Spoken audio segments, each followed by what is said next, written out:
Madame la présidente, monsieur le ministre, chers collègues, nous sommes réunis aujourd'hui pour examiner la proposition de loi relative à l'ouverture à la concurrence du réseau de bus francilien de la RATP. Le Sénat et l'Assemblée nationale ont proposé des dizaines d'amendements à ce texte, malheureusement tous rejetés. Je regrette que nos propositions de bon sens n'aient pas été entendues dans le cadre de cette procédure bizarrement d'ailleurs accélérée. Dans le même temps, à quelques mois des Jeux Olympiques, les Franciliens ont connu ces dernières semaines des conditions de transport déplorables. IDFM et sa présidente, Mme Valérie Pécresse, ont ainsi déploré une nouvelle dégradation des services de transport et ont rappelé à la RATP et à la SNCF la nécessité de remonter la pente. Tous ceux qui prennent les transports en commun en Île-de-France peuvent être d'accord avec ce constat. Malheureusement, ça ne devrait pas s'arranger avec cette loi et Mme Pécresse ne doit pas échapper à sa responsabilité. En effet, l'idée brillante, originale, je dirais même inédite, de la présidente de la région, Valérie Pécresse elle-même, du gouvernement et plus récemment des majorités parlementaires, est donc celle de l'ouverture à la concurrence, privatisation, de la RATP pour régler cette situation.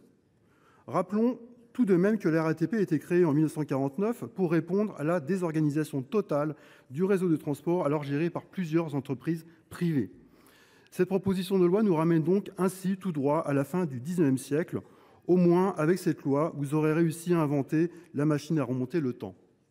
Le risque est donc d'accentuer encore davantage, et oui, c'est possible, la galère dans les transports. Car en effet, les exemples d'échecs d'ouverture à la concurrence sont multiples. Dans le secteur de l'énergie, plus de 20 ans après la première dérégulation, les tarifs ont augmenté en même temps que la précarité énergétique. Dans le secteur du fret ferroviaire, la part du rail dans le transport de marchandises a été divisée par 2 entre 2006 et 2019 au profit des transports routiers bien plus polluants. À l'étranger, dans des pays comme l'Angleterre, même l'Angleterre fait marche arrière et revient à une gestion publique. Chers collègues, l'ouverture à la concurrence des réseaux de bus franciliens ne fera malheureusement pas exception à ces échecs. Les leçons de la privatisation du réseau Optile n'ont pas été tirées. Il y a 2 ans, pour remporter les appels d'offres, les sociétés de transport ont rogné sur les acquis sociaux et sur les conditions de rémunération. Je rappelle que dans le transport, la masse salariale, ça a été dit d'ailleurs tout à l'heure, et les cotisations sociales représentent 70% du prix de production. Dans les départements du Val d'Oise, il a fallu des grèves dans plusieurs dépôts à Saint-Ouen-l'Aumône, Beauchamp, Argenteuil, Saint-Gratien, Genainville, Magny-en-Vexin, pour arracher des accords sociaux encore insatisfaisants. Aujourd'hui, ces mêmes sociétés alertent. La maquette économique n'est pas réaliste et elle demande à revoir les conditions de rémunération du personnel à la hausse si on souhaite trouver des chauffeurs, tout simplement. Et du Val d'Oise, je mesure déjà les conséquences de ce choix pour nos territoires et la Grande Couronne et pour le personnel de la RATP. Nous savons déjà que cette ouverture à la concurrence entraînera moins de bus, des lignes supprimées et une colère encore plus forte de la part des usagers des transports en commun, tant le réseau de bus est primordial pour garantir le droit à la mobilité et limiter le nombre de voitures sur nos routes. Encore une fois, les maires de nos communes devront faire le service après-vente, seuls et abandonnés, mais on a l'habitude. Et quel dessein pour les salariés de la RATP ?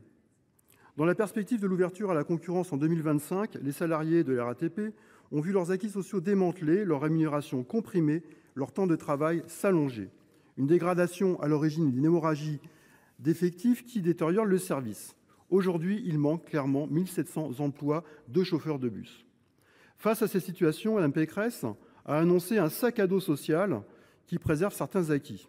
Mais ce fameux sac à dos social ne s'appliquera pas à tous les agents de la RATP. Par exemple, les opérateurs de maintenance n'ont pas droit, ce qui crée d'emblée d'importantes inégalités. Enfin, tel que rédigé actuellement, votre PPL n'apporte pas de réponse à la suppression de la double garantie d'emploi et de retraite pour les agents statutaires de la RATP.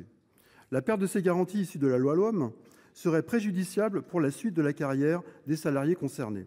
L'ouverture à la concurrence aura également des conséquences financières dramatiques pour IDFM. Toujours le même discours, privatiser et source d'économie. Mais ici, où seront-elles ? IDFM devra trouver 4,9 milliards d'euros pour acheter les biens de la RATP. Comme toujours, on nationalisera les pertes et on privatisera les profits.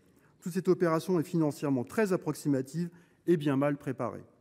Pour preuve, la région a décidé d'étaler l'ouverture à la concurrence entre le 31 décembre 2024 et le 31 décembre 2026.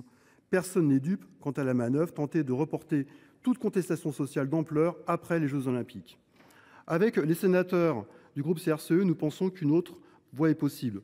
Nous proposerons d'ailleurs prochainement un projet de loi pour reporter l'ouverture à la concurrence, faciliter la création d'une régie régionale et recentrer les activités de la RATP. Ainsi, nous voterons contre cette proposition de loi.